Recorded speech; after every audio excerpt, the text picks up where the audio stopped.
보통 사랑의 권면을 하죠. 그래서 내 마음이 제가 보니까 제가 사랑을 갖고 얘기를 하면 그 사람이 덜 상처를 받더라고. 근데 나도 그 사람이 그게 마음에 안 들어. 그러면 얘기하면 그 사람도 상처받고 나도 마음이 상할 수가 있어요. 그래서 늘 이렇게 뭔가 감동 받을 때 이렇게 혼내듯이 하늘로 뭘 잘못하고 있는데 그걸 그래서 요새 기도 안 하죠? 막 이런 거 있잖아요. 그런 거는 이제 이렇게 어떤 훈계보다는 요새 많이 바쁘시고 힘드신가 봐요, 마음이. 뭐 이런 식으로 얘기해서 그래서 마음이 뭐가 힘드시죠? 요새 뭔가 이렇게 그런 게 있으십니까? 그 물어봐서 그 얘기를 하고 그러면 그거를 이제 좀 치유해주고 기도할 수 있게 도와줘야 되는 거죠. 그래서 저는 다행히도 하나님이 중보 기도 훈련을 되게 오래 시키셨어요. 이게 손바닥 내밀어 볼까요, 우리? 손바닥. 이게 오중짐의 5손가락인데 이 손바닥 있잖아요. 손바닥은 뭐라고요? 중보기도예요. 그래서 이 손바닥 중보기도로부터 모든 은사들이 나오고 모든 직임들이 나와요. 그래서 여러분들이 열심히 해야 될 건 뭐다? 예수님의 중보기도, 예수님의 어떤 마음으로 기도하는지를 아셔야 됩니다. 아멘. 그게 원동력이에요. 그게 발전소예요. 그래서 그게 막 돌아가면, 기도로 돌아가면 저는 정말 많은 시간 중보기도를 했어요. 지금 하나님이 예언적 중보를 바꾸셔서 옛날같이 기도하지 않아요. 옛날 같은 경우는 막 5시간 몇 시간씩 막 기도를 해요. 근데 제가 알지도 못하는 나라를 기도하고 제가 알지 못하는 사람들을 위해서 기도를 막 했었어요, 훈련 때는. 근데 그게 쌓였더니 이제는 개인적 중보를 아니면 교회적인 중보가 굉장히 예리해지기 시작했어요, 어느 때가. 세 번째 예언의 목적은 위로합니다. 위로하다. 고린도전서 14장 3절에 3가지가 있는 거예요. 지금 위로가 뭐죠? 활기 있게 하다. 자, 옆에 사람 얘기해 볼까요? 예언을 활기 있게 하는 거래.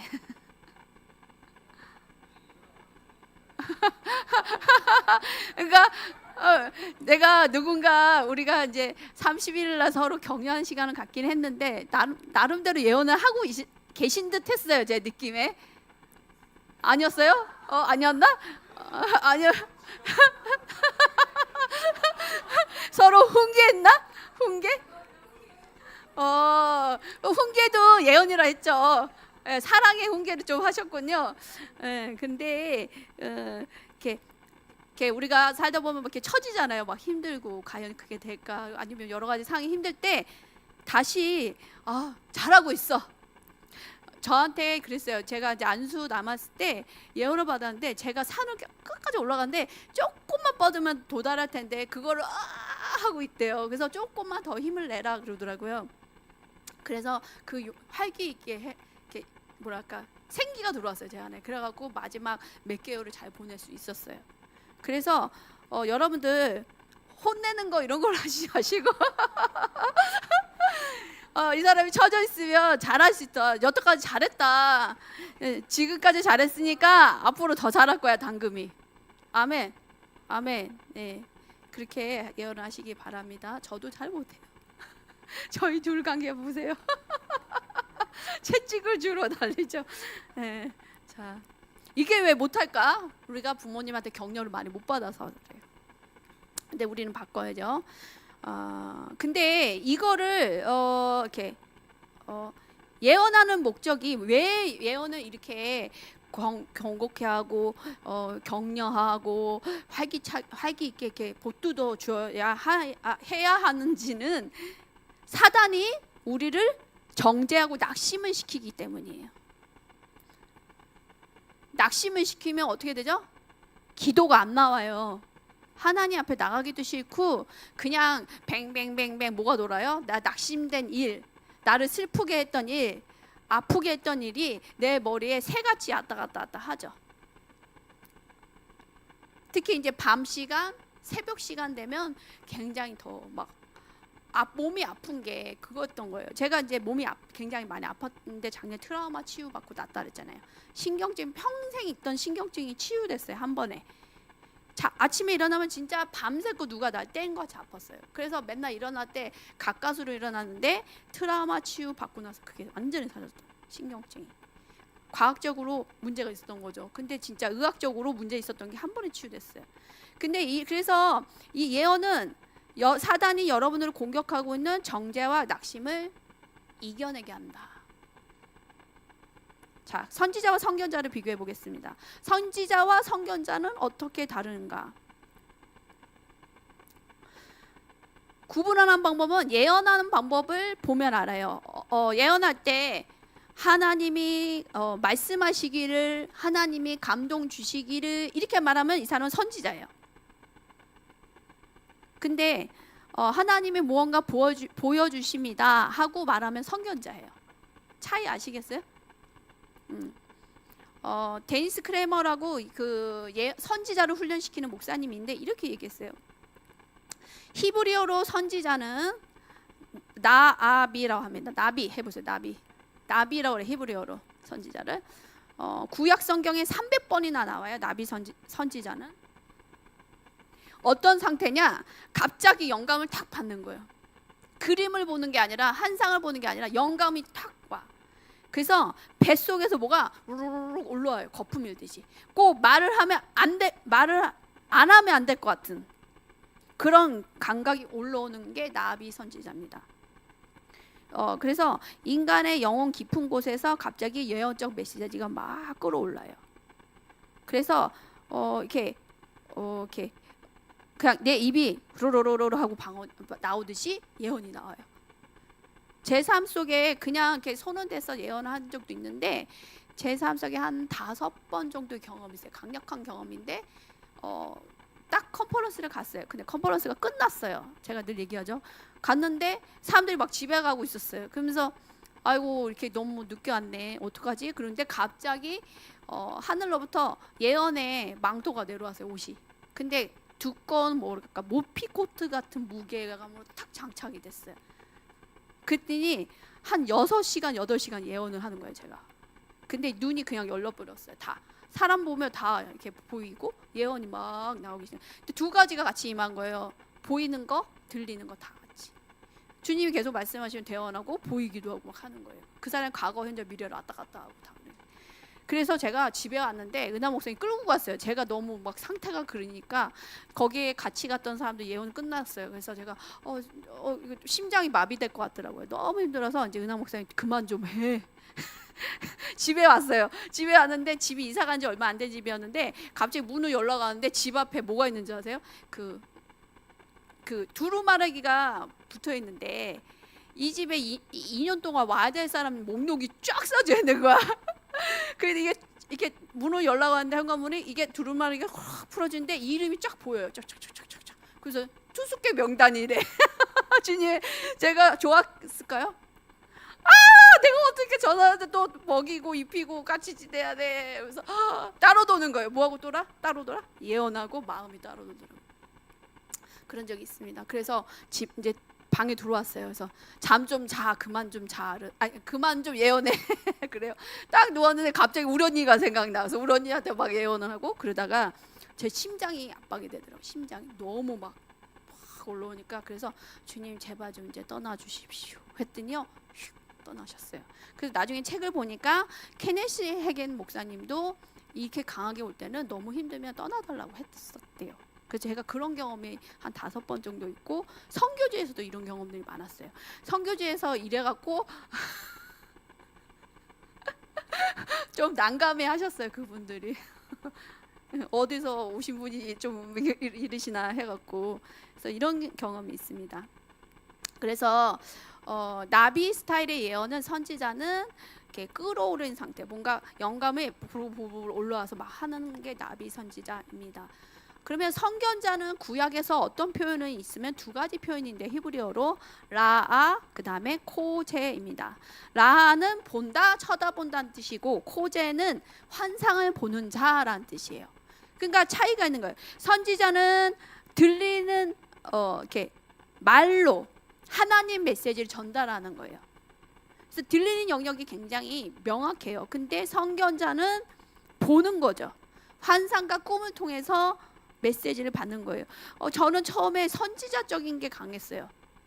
듣는 게 굉장히 예리했어요. 그래갖고 이렇게 다닐 때 많이 말씀하시고 또 이렇게 뭐 그런 것들을 듣기도 하고 물어보기도 하고 굉장히 했어요. 근데 어느 순간에 되니까 이렇게 주님이 임재하시고 하다 보니까 이렇게 그냥 보이기 시작했어요. 근데 저는 보는 게 주로 나쁜 걸 안 보고 좋은 것들을 되게 많이 보여주셨어요. 한대로 그냥 누구들로 봤을 때는 저 사람 좀 멀리하고 싶은데 하는 사람도 있잖아요. 불편한 사람 있을 수 있잖아요. 근데 그 불편한 사람 안에 예수님이 얼마나 사랑한지를 늘 보여주셨어요. 그게 너무 마음이 아팠어요. 제가. 왜냐면 내 육은 거부가 싶어. 저 사람은 별로 좀 범죄자 같고 아니면 어떤 죄를 짓고 있으니까 되게 싫다 그랬는데, 그게 아니라 그 부분을 보시지 않고 주님은 얼마나 이 사람을 사랑한지 보여주시더라고요. 그래서 사랑을 많이 경험했어요. 예수님 사랑. 선지자와 선견자는 자신들의 계시를 받는 방식으로 다른 사람들을 가르칩니다. 가르치기도 하거든요. 선지자, 선견자가 제가 가르치잖아요. 여러분들은 선지자는 성령님의 내적 음성을 듣고 선견자는 시각적 계시를 받기 때문에 메시지를 전달하는데 어떤 메시지를 주로 전하냐? 천사, 천국, 보이지 않는 영역, 경험, 열린 환상, 마음의 글 등, 그다음 꿈 등을 가르칩니다. 제가 다 이런 부분에 이제 하죠. 열린 환상도 참 놀라운 것 같아요. 내가 보고 싶어서 볼 때도 있지만 주님이 이렇게 영화 보듯이 막 보여주실 때가 있어요. 그 사람의 히스토리, 어떻게 왔는지 뭐 이런 거 보여주실 때가 있는데 늘상 보여주진 않아요. 뭔가 그 사람에서 제가 중보하거나 뭔가 해야 될 때 보여주십니다. 하나님께서 성경자들에게 말씀하신 방법 매우 다양해요. 제가 말했던 부분 뭐 환상, 꿈 여러 가지 있죠. 그래서 선견자마다 받는 계시 영역이 다른데 꿈을 통해서도 말씀하시고 영적인 영화를 통해서도 말씀하십니다. 저는 주로 꿈을 통해서 계시를 많이 받거든요. 지금도 꿈을 통해서 굉장히 받아서 기록을 하고 있어요. 그 다음에 영적 전쟁에 대한 꿈을 많이 꾸는데 한 번은 꿈을 꾸었어요. 처음 보는 사람이 내 꿈에 나왔어요. 여자분이었는데 저한테 얘기하기를 직장 승진 시험을 봐야 된다. 그래서 이 시험이 굉장히 중요한데 내가 공부를 많이 못해서 합격하지 못할 것 같다. 그런데 제가 예언을 하더라고요. 꿈에서 합격하게 될 것입니다. 그리고 예언했어요. 그때 처음 본 사람이라 이 사람이 누구지 했는데 그 꿈을 꾸고 그날 아침인가 친구부터 전화가 왔어요. 누구 소개시켜 줄 사람 있다. 좀 만나자 하더라고요. 오케이 해서 만났더니 그곳에 꿈에 본 사람이 나왔어요. 그래서 자기가 이걸 자기 직장 승진 시험을 하는데 자기가 공부 시작 얼마 안 돼서 어떻게 해야 될지 모르겠다. 그래서 뭐 그때 제가 선교사 있으니까 선교사님 기도해 주세요 했는데 제가 걱정 마세요.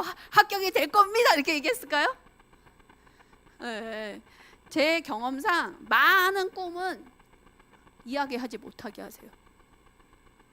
꿈을 꿨다 해서 그 일이 될 수도 있고 안 될 수도 있는데 많은 이야기를 하지 못할 경우가 되게 많았어요. 그래서 그냥 열심히 공부하십시오. 그러면 좋은 결과가 있을 것입니다. 라고 말했죠. 왜 얘기를 못하게 했을까? 그건 뒤에서 알려드릴게요.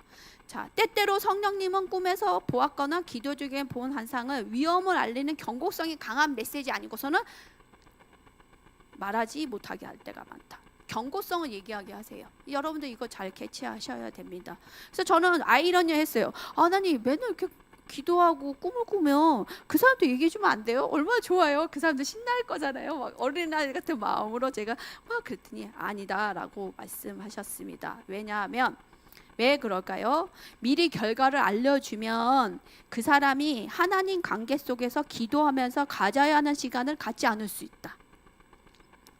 그러니까 너가 말을 하면 안 되고 중보를 해야 된다 했어요. 야곱과 같이 하나님과 씨름을 하면서 하나님의 얼굴을 이렇게 만나야 되는 간증이 그 사람 속에 있어야지 앞으로 믿음의 여정 가운데 신앙이 성장이 될 것이다라고 하셨어요. 그래서 힘들어 보이지만 뒤에서 조용히 중보하라고 하실 때가 너무 많았어요. 보면 너무 막 전화도 올 때도 있고 힘들다고 할 때도 있죠. 가까운 사람들이. 그러면 중보 기도는 하되 결과물에 대해서는 별로 얘기를 안 합니다. 그게 쉬웠을까요? 쉽지 않았어요. 왜냐면 힘들어 보이면 뭔가 도와주고 싶은 마음이 굉장히 크다르죠. 제 성향이 어떤 성향이라고요? 누군가 걸어가다가 쓰러졌어. 은하 목사님은 어떻게 도와주지 이런데 저는 벌써 얻고 뛰는 타입이에요. 그래서 주님의 속도하고 저의 속도가 안 맞을 때가 되게 많았어요. 그래서 주님이 굉장히 책망을 하셨고 어느 순간에는 그거를 속도로 못 맞추니까 안 보여주기 시작하셨어요. 너 그러기야 반칙이야. 또 이제 재밌는 간증인데 진짜 십몇 년 만에 친구를 컨퍼런스에서 만났어요. 오, 어떻게 잘 지내냐 했더니 그 친구도 저만큼 나이를 먹은 거죠. 저보다 조금 나이가 어렸어요. 그리고 나서 다음에 다시 만나 그리고 헤어졌어요. 그리고 나서 이제 그날 만나기로 한 날 아침에 딱 깼는데 열린 한상 같이 말을 하는 거 내가 예언을 하더라고 그 친구한테. 너 소개팅이 들어올 건데 그 사람이 배우자야 결혼해 이런 예언을 한 거예요 꿈에서. 그래갖고 이게 또 뭐야 이 친구가 어떻게 된 거지? 그래서 그날 오후에 친구를 만났는데 이 친구가 인 거야. 야, 나 이제 나이도 먹고 해서 나 이제 혼자 살라고 준비 중이야. 그래서 야 무슨 말도 안 돼. 막 그러면서 내가 꿈을 꿨거든. 너 소개팅 곧 들어올 거야. 그랬더니 말도 안 된대. 자기가 5년 동안 소개팅 들어온 적이 없대. 그래서 자기는 이제 혼자 살 거래. 야 거짓말이 아니라 주님이 말씀하셨으니까 너는 이렇게 소개팅에 들어올 거고 그 사람이 배우자랑 결혼해. 그때 은하 목사님 첨부를 했어. 플러스 알파 다음에 만났을 때는 너가 결혼하고 나서 우리한테 임신했어 얘기를 할 거야. 그랬어요. 근데 임신했는데 제가 보니까 아들이었어요. 얘기하면서 보는데 그래서 신기했어요. 그리고 나서 3개월 뒤에 카톡이 왔어요. 뭐가 왔을까요? 청첩장이 왔어요. 야 너는 어떻게 바로 청첩장을 보내냐, 어떻게 만났는지 얘기를 해야지 했더니 아유 너 말대로 갑자기 소개팅이 들어와서 결혼을 하게 됐다는 거예요. 갔어요. 그래서 결혼식을 잘 축하해드리고 돌아오고 그 친구가 결혼식 끝나고 신혼여행 갔다 오면 꼭 다시 만났으면 좋겠어 한 달 뒤에. 그래서 만났어요. 한 달 뒤에 뭐라 할까요? 한 달 뒤에 임신을 했어. 그러니까 우리는 알고 있었지. 은하 목사님 예언했잖아. 그런데 그거 아들이 거요. 그랬더니 아들을 낳습니다. 나이 들어서. 이럴 경우가 있어요. 그래서 참 하나님이 남에 대해서는 잘 보여주나 남에 대해서는 잘 이렇게 하는 그 은사예요. 은사. 왜 그럴까? 제가 많이 물었어요. 주님 남에 대해서는 잘 알려주시면서 왜 저에 대해서는 얘기 안 해주세요? 나 훈련이라는 거야. 주님 안에서 훈련입니다. 그래서 이런 선견자나 이런 사람들은 입을 무겁게 하는 훈련을 꼭 받으셔야 돼요. 저는 입이 간질간질해갖고 누구하고 주로 얘기하고 싶으면 얼굴 보이는 은하 목사님한테 은하 목사 꿈을 이걸 꿨어 하고 싶은데 얘기 못하게 하시죠 하나님. 그래서 입이 굉장히 무거워야 됩니다. 아멘. 네. 꿀을 먹으세요. 꿀 말하고 싶으면 꿀떡. 자, 다 역대상 29장 29절 볼게요. 여기 보면 선지자와 선견자가 구분되어 있어요. 말씀 볼게요, 은하 목사님.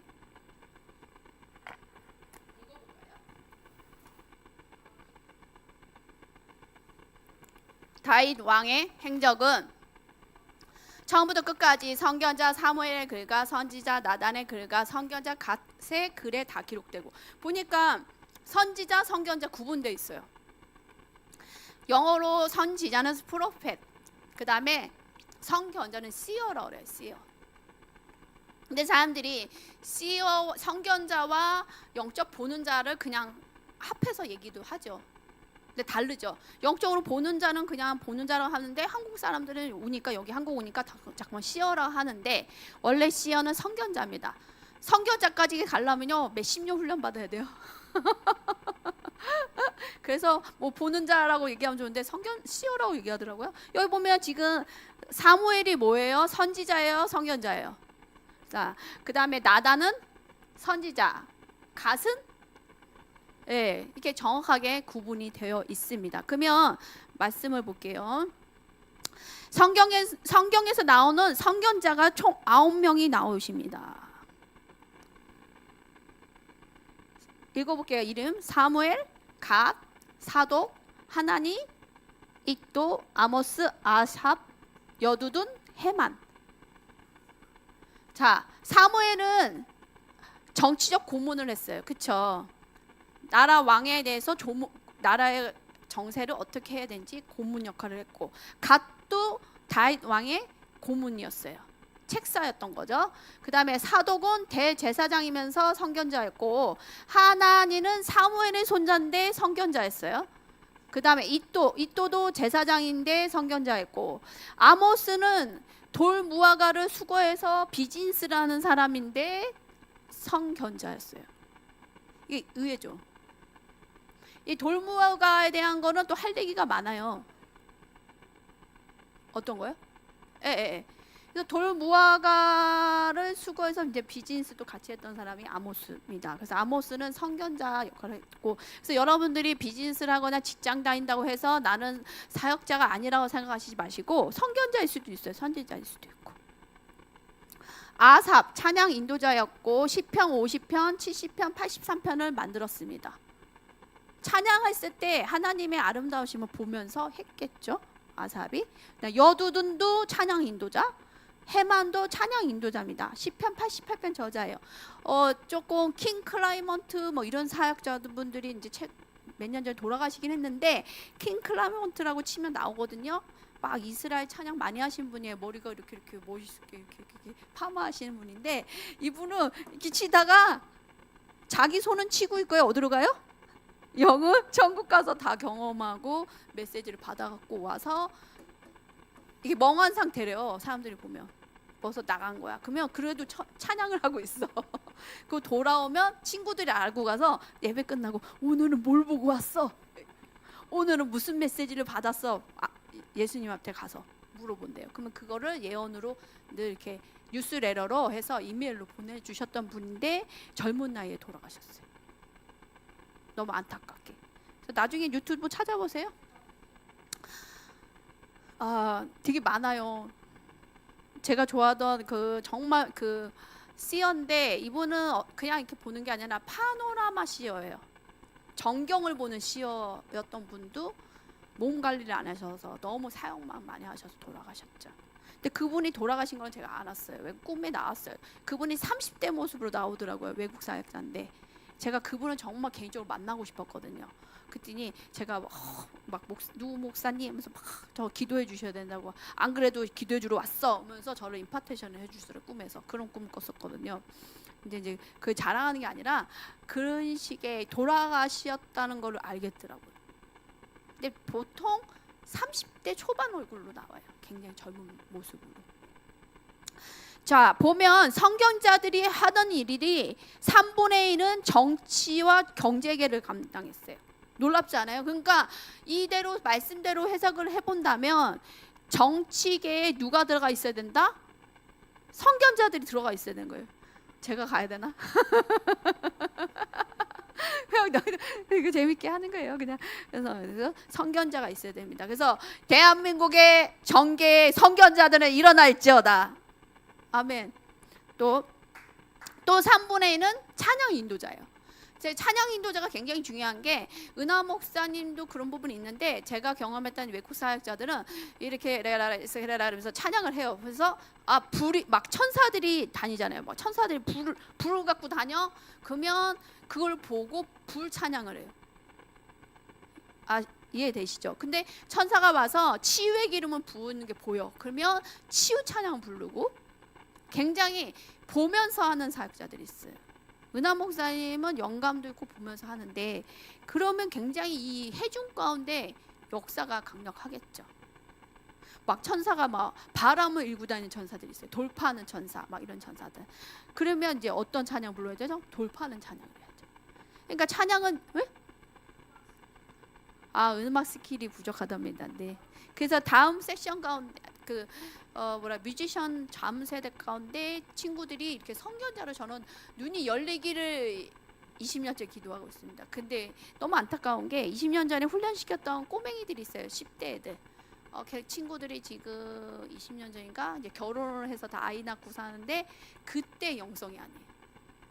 15, 16살 남자애들, 여자애들 훈련시켰었거든요, 미국에서. 근데 얘네들이 이제 여러 여정 가운데 특히 교회의 상처 때문에 교회를 떠나고 또 믿음에서 떠나지 않았는데 교회를 떠난 거죠.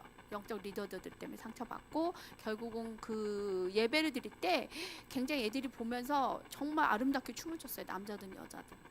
너무 임재가 풀어졌어요. 그래서 어른들이 막 그 임재에 쓰러졌어요. 그 어린아이들 춤추는 것 때문에. 그런데 그 친구들이 다 이제 세상으로 나갔어요. 근데 세상 가서 이제 결혼도 하고 이제 다 잘 살기는 하는데 마음이 되게 안타까운 부분이 있어요. 그때 영성이 이어지지 않더라고요. 그 다음에 하나니를 보면 누구 손자예요? 사무엘. 사무엘이 선견자였죠. 근데 손주도 선견자인 거예요. 이게 연관이 있어요. 여러분들이 실망하실 게 아니라 내가 영적으로 조금 눈이 열렸다는 거는 이렇게 하나님 쪽으로 열려있지 않았을 수도 있거든요. 집안에 약간 영적 민감성이 있어서 열려있는데 열려있다고 나쁜 쪽에 열렸다고 실망하실 게 없어요. 왜냐면 민감성은 분명 있는 거예요. 그러면 열려있는 부분이 이렇게 하나님부터 열려있지 않은 부분은 닫고 하나님부터 열려야 될 걸로 활성화시키면 빨라요. 이해가시죠? 근데 저희 집은 그런 이쪽이 없어요. 저 같은 사람은 없어요. 근데 제가 나왔어요. 그러니까 뭔가 의심스러워. 윗대를 또 조사를 해봐야 되나 하는데 없어요. 아직 저희 어머니도 그렇진 않은데 저희가 조금 별종이었대요. 제가 이빨도 반대로 나고 모든 게 다 반대로 나서 얘는 좀 특이할 거라는데 특이한 아이가 나온 것 같아요. 그래서 저 아는 후배는 집안이 되게 믿음이 멧돼지 집안이었어요. 근데 이 친구는 어떤 은사가 있으면 어떤 사람을 보면 어렸을 때부터 그 사람의 가게에 흐르는 저주의 영들을 다 볼 수 있었어요. 그래서 가게에 흐르는 사람들이 어떤 저주가 있고 어떻게 죽는지를 다 보는 거예요. 영화 보듯이. 그래서 이 친구는 교회를 가기가 무서웠어요. 엄마 아빠가 목사님임에도 불구하고. 왜냐면 딱 이렇게 가면 새로운 교인이 오잖아요. 다 보여. 와 그랬대요. 그래서 초등학교 6학년 때 엄마 아빠가 얘가 잠을 못 자고 막 그러니까 시달리니까 닫는 기도를 해줬대요. 주님 은사를 가져가 주십시오. 아니면 닫아주세요 하고 닫힌 거예요. 초등학교 6학년 때인가? 그리고 또 이제 아무 이상이 없었어. 근데 그 다음부터는 활성화가 안 됐어. 다쳤어. 그래서 막 잘 지내다가 저하고 이제 미국에서 선교 훈련을 받는데 이 친구와 함께 어디로 갔으면 멕시코를 갔어요. 그래서 멕시코 교도소 사역을 하고 바닷가에서 이제 그 팀 멤버들하고 막 모닥불 피고 놀고 있었어요. 우리가. 그래서 막 찬양 부르고 멕시코 바닷가 앞에 깜깜한데 근데 갑자기 우리 리더 되신 목사님이 어떤 형제를 데리고 왔어. 미국에서. 근데 이 친구가 갑자기 그때 열린 거야. 그게 갑자기 껌껌한 바닷가에서 하필이면 근데 이 친구가 뒤집어진 거예요. 무서워서 소리를 질렀어요. 결국은 제가 그 자매 이렇게 뭐랄까 이렇게 친한 사이고 제가 케어해야 되는 관계여갖고 숙소에 들어왔어요. 야, 너 도대체 왜 그러냐? 무슨 일이야? 얘기 좀 해봐. 했더니 저저저저 얘기하는데 너무 리얼한 거예요. 이 형제 집안에 있던 영들이 이 친구를 어떻게 잡고 있는지를 쫙 읊는 거예요. 막 10분 이상, 20분 동안. 그래서 제가 그 얘기 그럼 목사님한테 얘기를 해봤어. 내가 물어봤더니 목사님이 다 듣더니 다 맞아 그러시더라고요. 그 형제 그거를 다 본 거예요. 그래서 쟤랑 같이 있던 자매가 무서워서 순장님 무서워서 잠을 못 자겠어요. 막 그런 거예요. 괜찮아. 그래서 그 당시에도 제가 최고 나이가 많았거든요. 훈련생 중에. 그래서 기도해줬어요. 그래서 주님 보일러 덮어주시고 이렇게 해주십시오 했는데 이 친구가 이제 안정이 됐어요. 결국은 이 친구가 사모가 됐습니다. 또 사역자가 됐어요. 그래서 고린도후서 4장 18절에 보면요. 영역이 있다고 분명히 나와 있어요. 우리가 주목하는 것은 말씀 보여주세요. 읽어볼까요? 우리가 주목하는 것은 보이는 것이 아니요 보이지 않는 것이니 보이는 것은 잠깐이요 보이지 않는 것은 영원함이라. 여기서 네 가지 단어를 비교를 해봐야 돼요. 뭐가 있으면 중요한 단어가 보이는 거, 보이지 않는 거, 잠깐, 영원이에요. 이 네 가지 단어를 분석을 해볼게요. 두 가지가 대치가 됩니다. 하나는 보이는 거, 하나는 보이지 않는 거. 보이는 건 뭐죠? 눈으로 볼 수 있는, 신체적인 눈으로 볼 수 있는 세계, 물리적인 세계를 보이는 세계라고 말씀에 나온 거예요. 이 물리적인 세계는 우리가 5가지 감각을 통해서 인지를 해요. 뭐죠? 미각, 촉각, 청각, 시각, 후각을 통해서 이 물리적인 세계에 대해서 인지를 하죠. 그렇죠? 그다음에 보이지 않는 세계. 보이지 않는 것은 다른 세계예요. 물리적 세계가 아니에요. 영적인 세계인데 이것도 똑같이 영적인 감각으로 감지할 수 있다고, 인지할 수 있다고 첫 번째 스쿨 시간에 말씀드렸습니다. 이해되시죠? 우리 안에 이미 주어졌다. 영적인 감각이 이미 주어졌는데 활성화가 안 됐을 뿐이다. 기억나시죠? 몇 주 전에 했던 거. 그래서 영의 세계도, 보이지 않는 세계도 우리가 이렇게 영적인 오감으로 인지할 수 있다. 그 다음에 단어가 잠깐이고 그 다음 단어가 영원입니다. 이 영원하다, 이걸 보면 우리가 경험하고 있는 세계, 물리적인 것 외의 것들을 영원한 거예요. 자, 생각해 봅시다. 100억 년이 흘렀어요. 천사들이 있을까요, 없을까요? 하나님 계실까요, 안 계실까요? 계시죠. 이거 영원한 거예요. 창세기 1장에 물리적 세계를 얘기해요. 물리적 세계를 하나님 만드셨어요. 창세기 1장에. 이건 잠깐 있을 것들이에요. 그러면 언제 사라질까요? 요한계시록 22장 보면 새 하늘과 새 땅이 오면 이 우리가 보고 있는 지구는 없어져요. 상상이 되세요? 저도 막 이런 공상을 되게 많이 했어요. 한 20년 전에 이 말씀 계시록 읽으면서 막 도대체 새 하늘과 새 땅이 오면 어디 이 지구가 어떻게 없어지는 거야? 찬양 중에 있잖아요. 다 우리가 요새 안 부르는데 다시 밤이여 깨고 나오잖아요. 네, 거기 보면 밤이 없고 태양도 없고 바다도 없대요. 새 하늘과 새 땅이 오면. 태양은 왜 없어요? 하나님이 빛이시니까. 그냥 빛이신가. 사랑의 빛이 충만해서. 그래서 이 요한계시록 22장에 나오는 새 하늘과 새 땅이 오기 전까지는 물리적 세계는 그때까지만 있다는 거예요. 창세기 1장에 만든 물리적 세계는 이때 사라진다고. 새 하늘 새 땅이 오면 잠깐이라는 거예요. 여러분들 우리 시간을, 내가 사는 시간을 어떤 줄자라고 할까요? 아니 끈이라고 생각해 봅시다. 영원한 줄이 있어요. 쭉 이렇게. 우리가 죽으면 끝난 게 아니고 영원한 삶이죠. 그러면 지금 우리가 어느 부분에 살고 있을까요? 이 땅에서 살면 몇 센치 정도 될까요? 헬리 형제님, 몇 센치나 될까요? 영원한 줄이 있어요. 나의 삶에. 이 땅에서 삶. 1인치. right. 맞아요. 딩동댕. 근데 이 1인치 살고 나머지 영원한 삶을 사는 건데 우리가 어떻게 사죠? 아둥바둥 살죠. 이 1인치만 남았다고 볼 수 있는 거는 헨리 형제님 안에 우리 안에 하늘로부터 보는 관점이 있는 거예요. 이 땅에 대해서. 이해 가세요? 하나님이 보고 있는 관점으로 내 삶을, 이 시간을 보고 있다는 거예요. 그거를 예수님을 안 믿는 사람들은 그걸 보지 못하기 때문에 아둥바둥하고 그 다음에 돌아가실 때 보면 온몸이 꼬여서 돌아가시죠. 저는 임종 환자들 많이 봤어요. 제가 일하다가 환자 3분도 보내드릴 때가 있었어요. 그러고 나면 아무것도 못 먹었어요. 한 분이 막 돌아가시려서 살리려는데 돌아가셨어요. 같이 일어나잖아요. 어레스트가. 또 그날은 아무것도 못해요. 집에 간신히 기어서 갑니다. 너무 특이했어요. 분명히 이분은 병원에 입원은 내내 암투병으로 온몸에 꼬이고 아팠는데 돌아가실 때 보니까 천국 가셨구나. 너무 편하고 얼굴이 밝아요. 근데 이분은 분명히 그렇게 심하게 안 아팠는데 온몸이 꼬여 있는 거예요. 두려워서 이렇게 다 가는 거죠. 지옥으로 가는 경우죠. 그래서 우리가 하늘의 관점, 천상의 관점으로 나의 물리적인 시간들을 볼 줄 알으셔야 돼요. 여러분들 얼마나 사실 것 같습니까? 제가 요새 주변 분들이 막 돌아가시고 또 저번 주에 한번 또 돌아가셨다고 들었어요.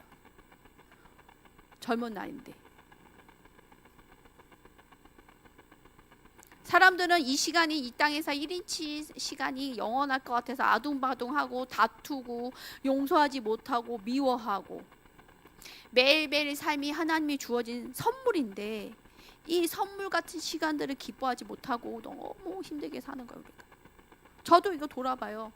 내가 선물, 이 하나님 주신 선물을 내가 정말 귀하게 여기고 있는가? 선물은 내가 잘나서 받나요?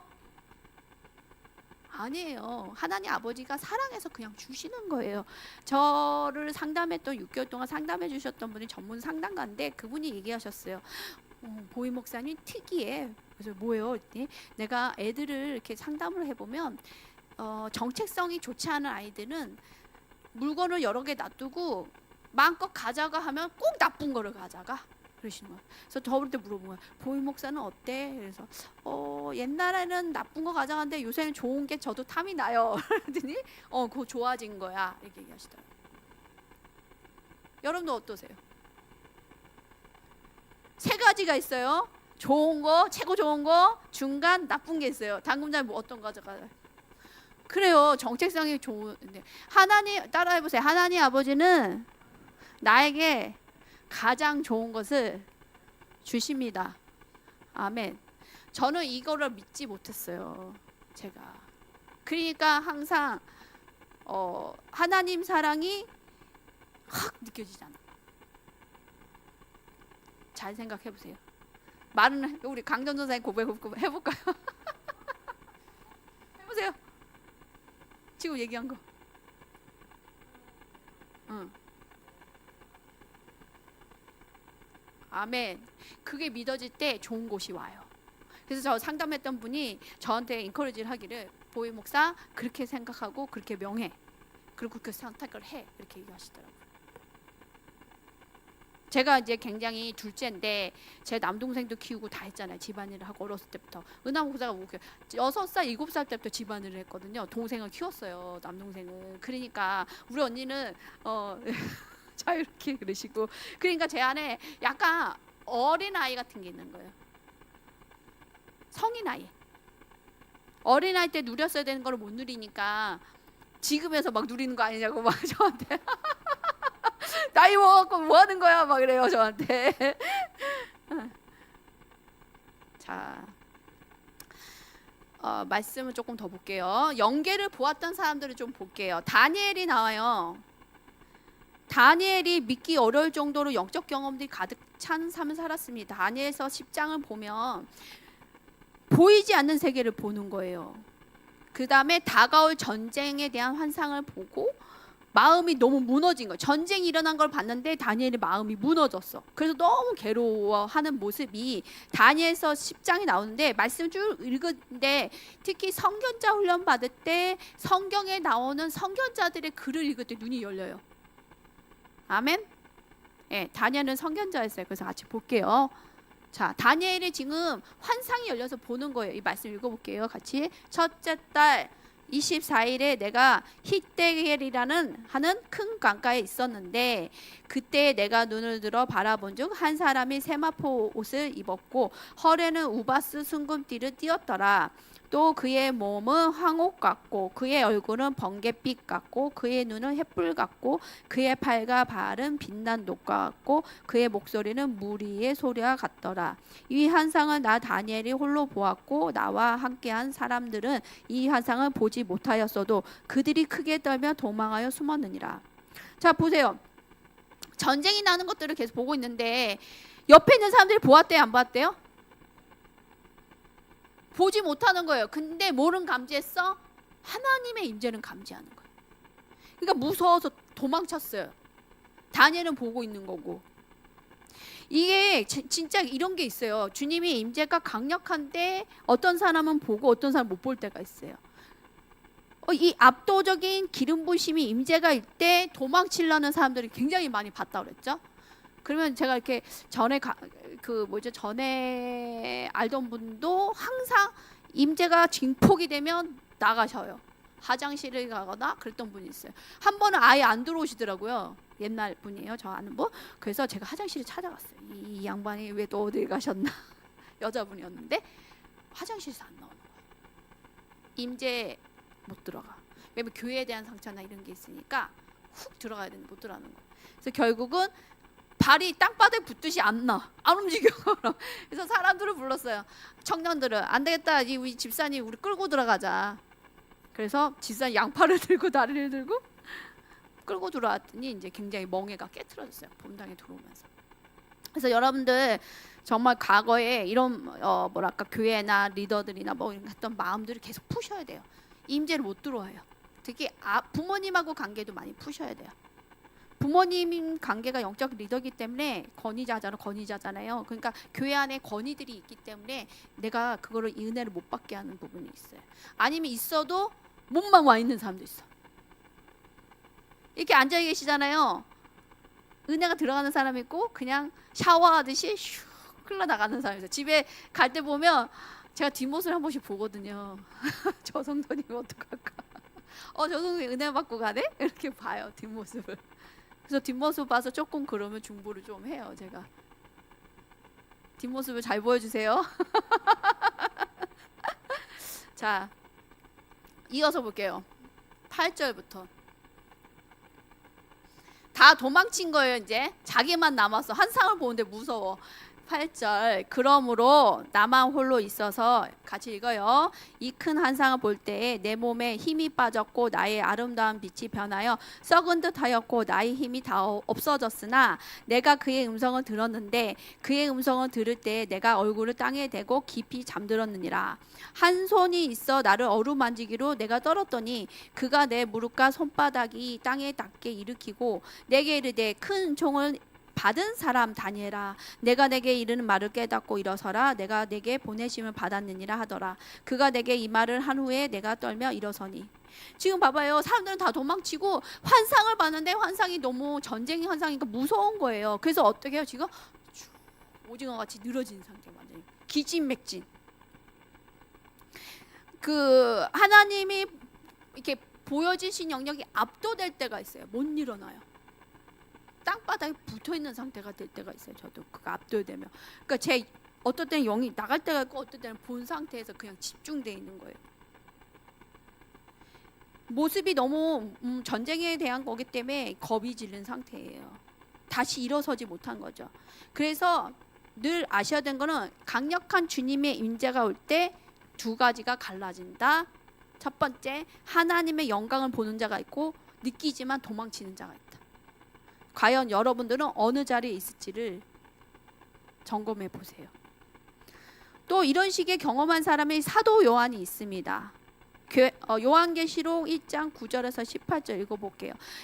사도 요한이 이제 나이 들어서 종교 핍박을 받아서 반모섬, 터키에 있는 반모섬에 갇혀 있을 때 갑자기 주님이 부르신 거예요. 그래서 같이 읽어볼게요. 길지만 좀 읽어야 됩니다. 같이 읽어볼게요. 나 요한은 너의 형제요 예수의 한난과 나라와 참음에 동참한 자라. 하나님의 말씀과 예수를 증언하였으므로 말미암아 반모라 하는 섬에 있었더니 주의 날에 내가 성령에 감동되어 내 뒤에서 나는 나팔 소리 같은 큰 음성을 들으니 이르되 내가 보는 것을 두루마리에 써서 에베소, 서머나, 버가모, 두아디라, 사대, 빌라델피아, 라오디게아 등 7교회에 보내라 하시기로 몸을 돌이켜 나에게 말한 음성을 알아보려고 돌이킬 때에 7금 촛대를 보았는데 저만 읽고 있나요? 안 넘어갔군요.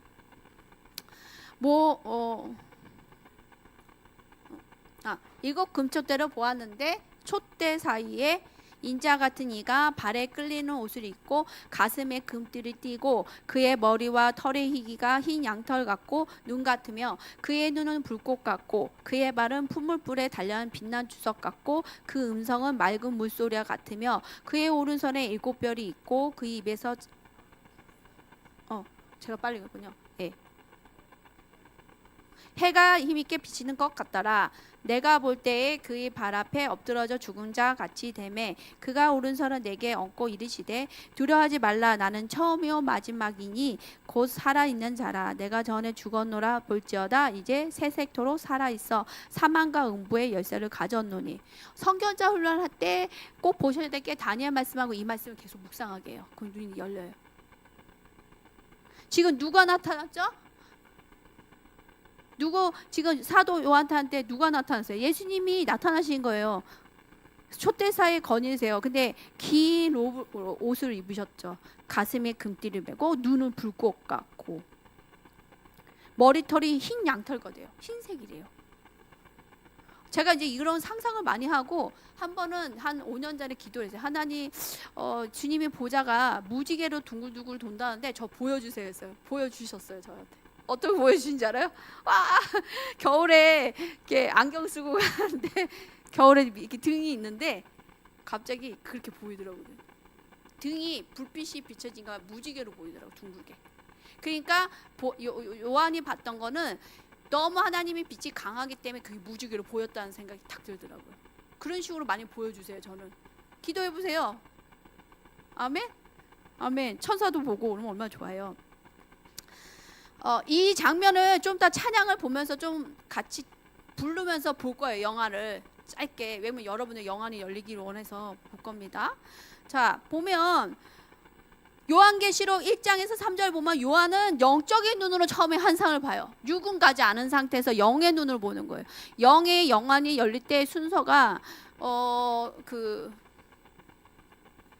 영이 먼저 보이고 그 다음에 몸의 이동이 있거든요. 몸이 처음부터 이동을 안 해요. 몸이 이동까지 되기 위해서는 굉장히 또 다른 훈련이 있겠죠. 처음에는 1장부터 3장 보면 영적인 눈으로 환상을 보고 4장에서는 이렇게 얘기해요. 이리로 올라오라 말씀 나와요. 그랬더니 어떻게 해요? 몸이 육이 올라가게 된 거예요. 놀랍지 않아요? 외국 사역자분들 중에 진짜 육체로 이동해서 사역하신 분들 많았어요. 이 무명의 사역자들. 자, 하나 조금 나누고 활성화 시간을 가질 텐데 이런 경험들이 이제 우리가 있는다고 해서 다 좋은 게 아닙니다. 왜냐면 불법적인 접근은 위험하다. 써놓으세요. 불법적인 접근 위험하다.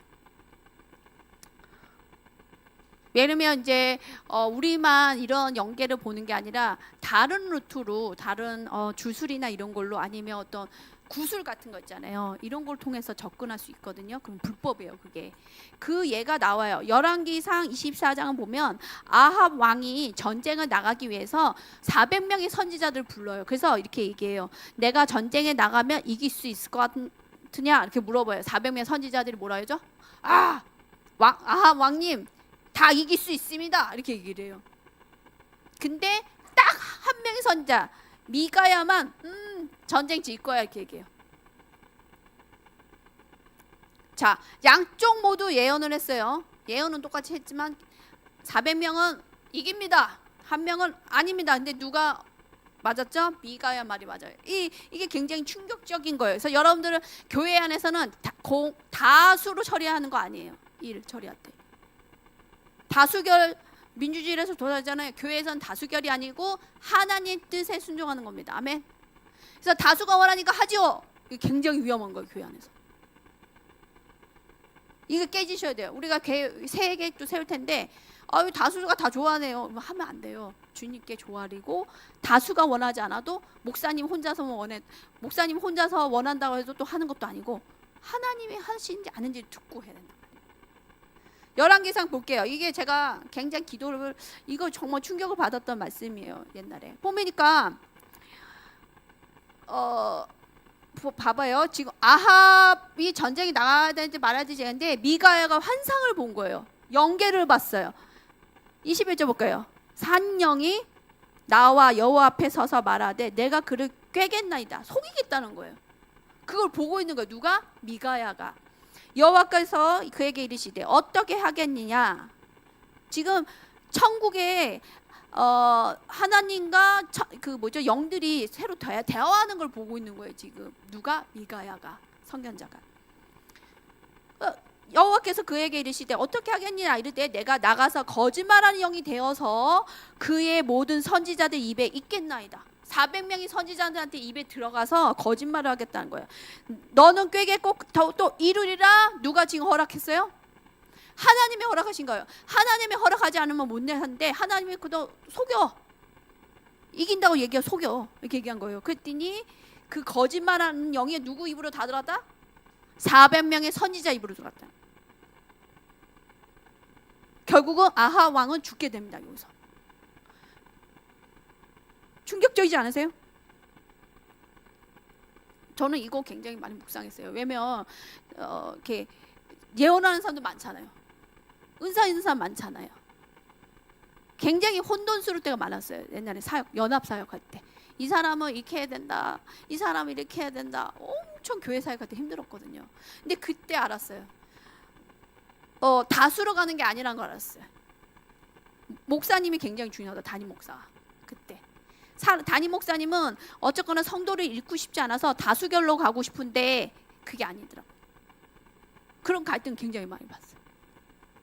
그랬더니 그 예언을 다수를 했던 분들이 나갔어요.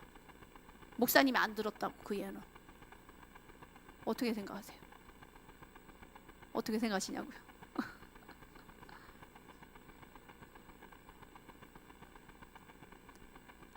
그래서 사람의 생각은 위험합니다.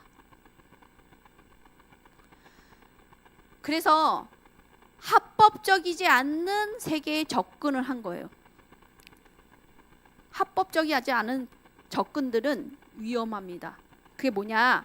하나님과 정렬되지 않은 상태에서 연계를 본다는 건 굉장히 위험하다고 말씀드리는 거예요. 미국에 보면 수정구슬 넣고도 하고 여러 가지 놔두고 하잖아요. 우리나라도 뭐 어떤 식으로 보는지를 모르겠어요. 무당들이 그냥 보는지를 모르겠어요. 뭔가 행위를 하겠죠? 무당들도. 자, 하나님 아버지는 하늘과 땅의 주님이십니다. 아멘. 모든 영역이 하나님의 것입니다. 아멘. 영계 영역 족도도 하나님의 것이에요. 그래서 하나님 아버지와 올바른 관계를 맺지 않을 경우 다 잘못 받을 수 있다는 거예요. 그러니까 사역자조차도 하나님 앞에서 올바른 관계를 갖지 않고 있다면 잘못된 계시를 받을 수 있다고 얘기하는 거예요.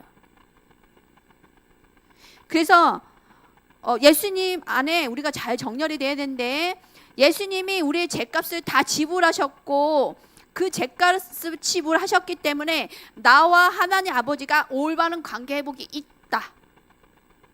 아멘. 관계 회복이 있습니다. 아멘. 근데 전제 조건은 뭐예요? 죄에 대해서 회개죠. 내 중심으로 살았던 것들을 회개해야 되는 거예요. 나 중심적인 사고, 내 중심적으로 생각해서 사고했던 것들을 철저하게 부인하고 그것이 다 잘못됐음을 인정하고 이제는 하나님 중심적인 사고, 하나님이 주인 되는 삶을 살았을 때 온전한 정렬이 이루어지는 거예요. 바른 관계가 회복되는 거예요. 정렬이 이루어진다고요.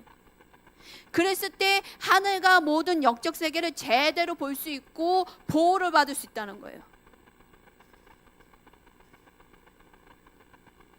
바른 관계를 맺지 않고 영적 경험을 침범할 때 굉장히 속이는 일들이 있고 파멸에 당합니다. 이런 상태에서 영계에 뭔가 보고 들어가는 건 굉장히 위험하고 같이 망하게 되는 케이스가 됩니다. 여러분들 그래서 잘 분별하세요.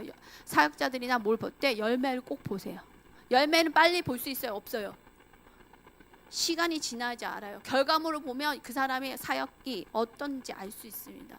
그런 상태에서 같이 있어버리면 내가 분별력이 없으면 세탁기 돌리듯이 오염이 되는 거예요. 여러분들 갈 길이 스탑이 돼요. 지연돼요. 제 삶 속에 지연됐던 사람들 풀어주는 사역들을 굉장히 은하 목사님이랑 저랑 많이 했어요. 사역을 했는데 어디 교회 공동체에 들어갔는데 그런 분별력이 없어서 같이 힘을 합쳐서 다음 스텝으로 가야 되는데 못 가는 사람들. 그래서 나오미의 부르심이 있다 그랬잖아요. 저희가 루시 나오미를 만나서 예수님 계보에 들어갈 수 있고 보아스를 만났잖아요. 그런 식으로. 그래서 여러분들이 다 있는 거예요. 저희가 있으면 여러분도 다 있다는 거예요. 아멘.